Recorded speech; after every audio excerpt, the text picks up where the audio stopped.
I use this here thingamajig to smarten out folks with flared pants and colorful knitwear. My papa says their activity is gonna bring about the apocalypse.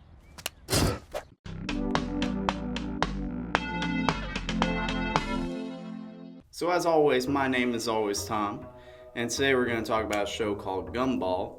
Actually, it's called The Amazing World of Gumball. It's a show about a family of rabbits and cats and a single fish, and it's in a world where nothing is real, nothing makes sense, and you just have to deal with that. It's all nonsense, and in order to enjoy the show, you just gotta accept that. You just gotta embrace it and be like, you know what, this is what we're doing.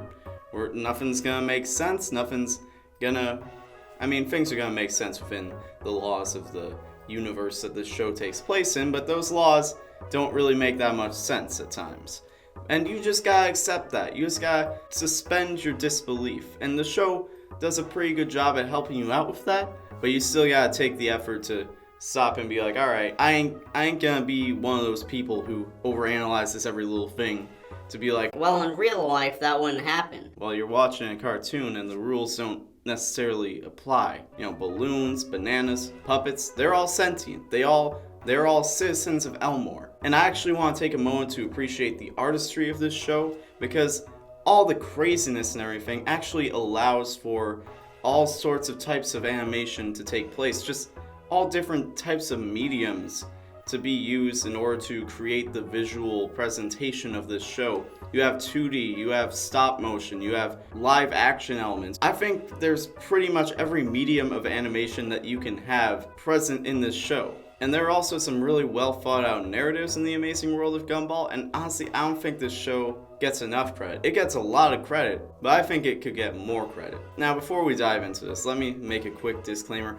I didn't watch every single episode of Gumball. I watched enough of it to see some of the strengths and some of the weaknesses, but if you're expecting me to be like, well, you know, in season 6 they didn't really do as well as season 4 with these certain aspects, I'm not gonna be knowledgeable enough to say that stuff, but I got an idea of what this show is all about. I understand the universe, I got all of that. Honestly, this show that I do does not always justify binging an entire series for what I come up with out of it.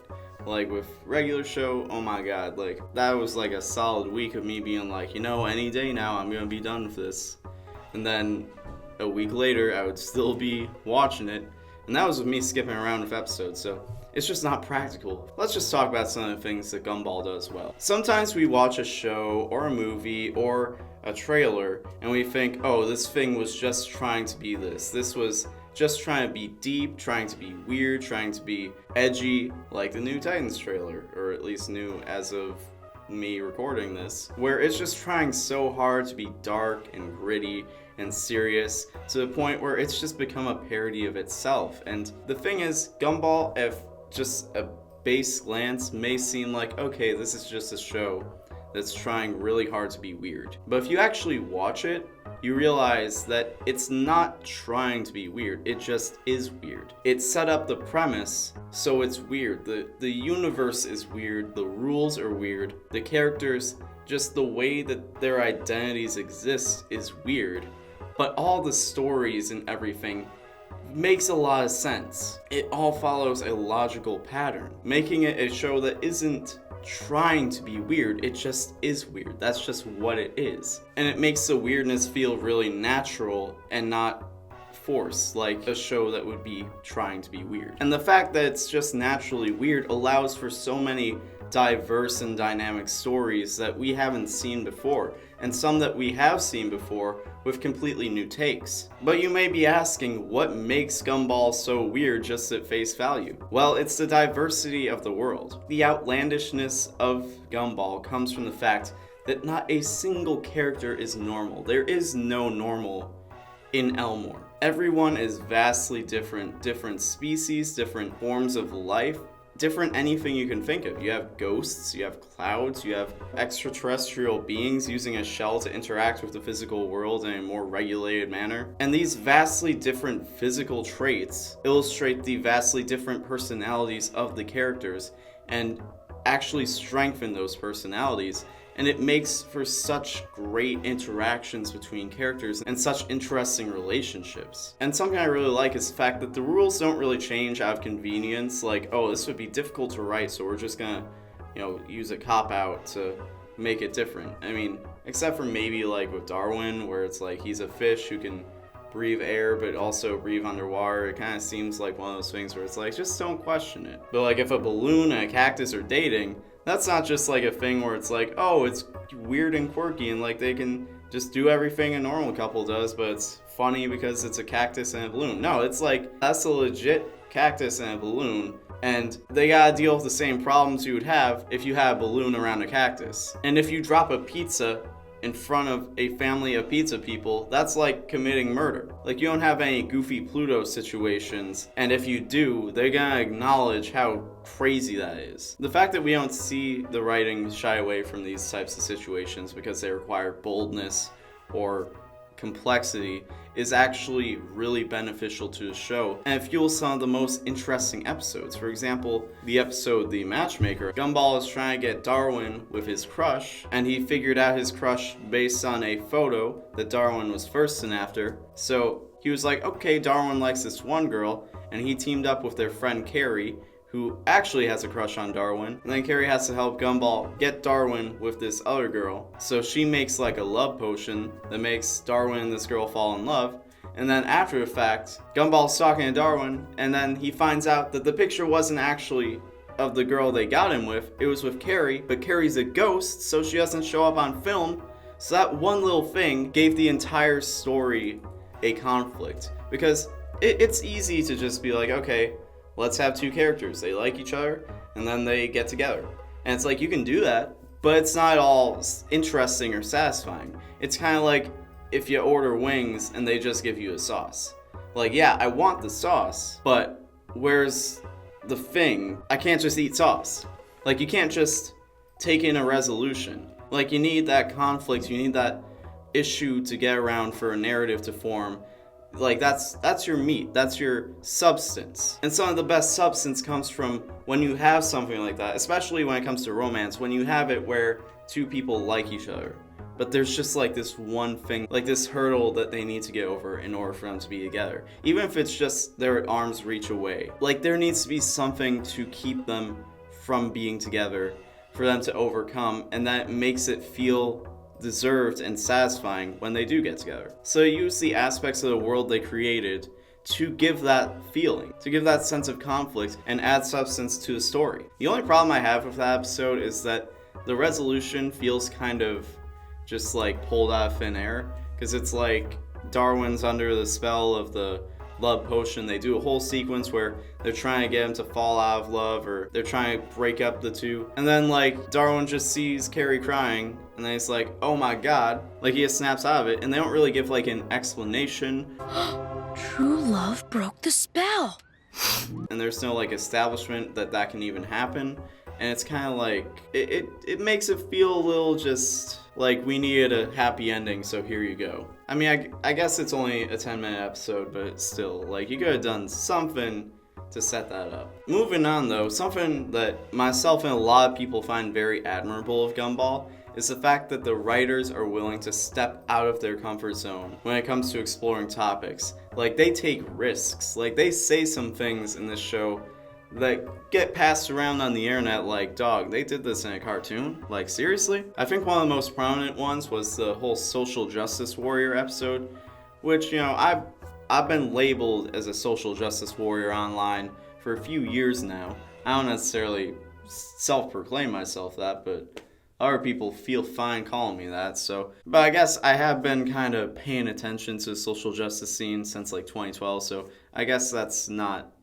unfair. But it's kind of interesting because a lot of people took something away from that episode. Now there's like two main prominent episodes where Gumball sort of explores themes of social justice, and that's the best and the worst. And the best, that was the one that went around where it showed Gumball having like this crazy battle, and like he said, like, I've trained in the ways of the social justice warrior.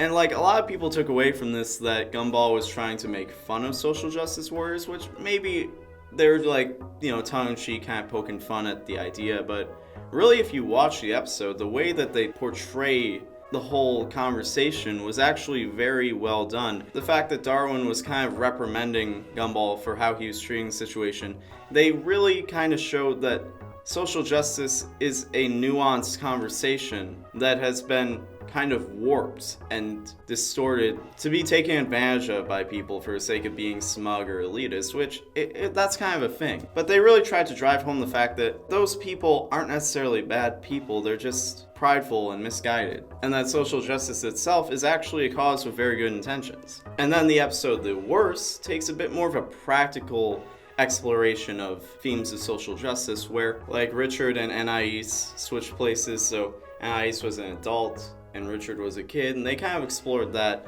But the more social justice type thing was the fact that Gumball and Darwin switched places with their mom, basically showing the differences between being a man and being a woman in society. And what I think is actually really interesting is the fact that they actually sort of explored ideas of hypermasculinity. Like, they did it twice. Once when Gumball and Darwin were getting bullied for using unisex body wash, I think it was, but it was gendered towards women. Like, y'all know how it is. Like, it's just body wash. Like, you just use it to clean yourself. Like, men and women both have to bathe. But if you market it towards women, then suddenly, oh, if you're a dude and you use that, that's not okay. So they were getting bullied for that. And then again, when Nicole was taking on the role of a man, she got hurt at work, but she couldn't like get help, because that's like, oh, if I get help when I'm hurt, then I'll look weak, so I just gotta like internalize it. Like she's trying to ask for help, but she like physically can't, because it's like, it's showing that men don't admit when they're hurt or admit to vulnerability because it'll affect their sense of masculinity. But then they also explore misogyny in the workplace, where they show a literal glass ceiling when Gumball and Darwin go to apply for a job, where the interview's like at the top floor of a office building. And then like while they're in the elevator, like it just like starts pushing them down so that they can't get up to even get into the interview. And it's like a symbolic thing. Like the symbolism's pretty on the nose. I don't need to explain. And also in the beginning of the episode, they show Nicole at work basically getting overlooked by her boss, having her male coworkers get credit for things that she did. And they kind of end the episode by like Gumball saying, well, I guess everyone just has it bad and it's all just equal. But like then Nicole tries to be like, well, actually no, there are certain imbalances to this, and then they cut it off with a joke about how women don't get to share their point of view. So they kind of acknowledge that like society does things to affect everyone in a negative way, but there are also certain privileges and whatnot. But I mean, it's a kid's show, so you can't really full on explore that. But also, like, something I kind of realized is Gumball aired on Cartoon Network back in 2011. It's been 7 years. Like, the kids who grew up with Gumball are now old enough to understand these topics. So it's actually really interesting to see how the show has kind of grown up with their audience, where they're totally okay with exploring ideas of social justice, fan fiction, plagiarism. They aren't afraid to tackle these topics because they respect their audience enough to realize, hey, the kids who grew up with this show are into their teens, some of them even adults. They're old enough to understand these topics if we explore them. And it's really impressive that they can just candidly talk about these things and still manage to maintain the tone of the show and like not break character. Because Gumball, even at its most mature moments, don't really beg the question of like, is this appropriate for kids? Should this be on a kids network? Although sadly, Gumball is on its final season. Once the season that's airing right now is done, the show is over. But if that means that like all the writers who are working on this show get to go on and do different things and lend their talents to new projects, then, you know, that's basically just a door closing for a window to open. Or however that saying goes. I don't exactly know. I don't remember. It's 9:30 a.m. I'm not fully cognizant right now. Anyways, that's about all I got to say about Gumball, so have a nice day. Thank you for watching Let's Talk with Tom on the Roundtable, but Tom isn't just on the Roundtable. I have my own self-titled personal channel. I have a Twitter, I have an Instagram, I have a Snapchat, I have all that good stuff. In fact, I even have a Tumblr. So if you're interested in any of that, check that out, and I'll see you next time. Goodbye!